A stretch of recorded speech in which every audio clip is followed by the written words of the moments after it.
Herzlich willkommen zu einem neuen Video. Heute zeige ich euch ein schnelles und einfaches Rezept für Gnocchi all'Arrabbiata mit Hokkaido-Kürbis und Speck. Dafür als erstes ca. 100 bis 125 Gramm Speck in Würfel oder Streifen schneiden. Danach eine große Zwiebel sowie 2 bis 3 Knoblauchzehen abziehen. Anschließend beides fein hacken. Und wenn das erledigt ist, eine große Pfanne mit einem guten Schuss Öl erhitzen, Speck, Zwiebeln und Knoblauch in die Pfanne geben und für 3 bis 4 Minuten bei mittlerer Hitze darin anbraten. Währenddessen bereiten wir den Kürbis vor. Ich habe hier einen halben Hokkaido-Kürbis verwendet, ca. 600 Gramm Kürbisfruchtfleisch insgesamt. Den Kürbis zunächst waschen, dann entkernen und anschließend in möglichst gleich große Würfel schneiden.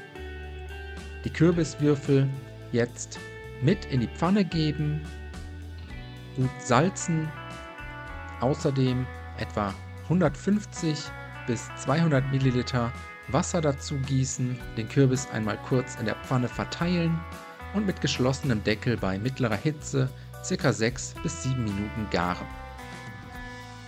Zwischendurch den Deckel abnehmen, alles einmal gut umrühren und mit geschlossenem Deckel weiter köcheln lassen.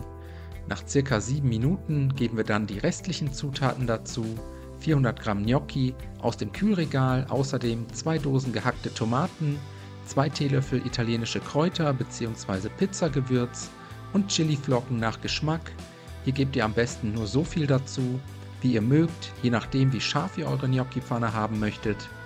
Alles einmal gut umrühren, zum Kochen bringen und so lange köcheln lassen, bis die Gnocchi gar sind und der Kürbis die gewünschte Konsistenz erreicht hat.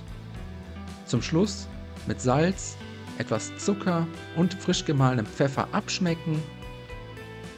Ein letztes Mal gut umrühren und danach sind wir fertig.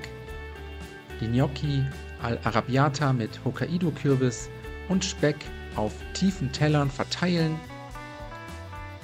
Wer mag, kann mit gehackter Petersilie garnieren und servieren.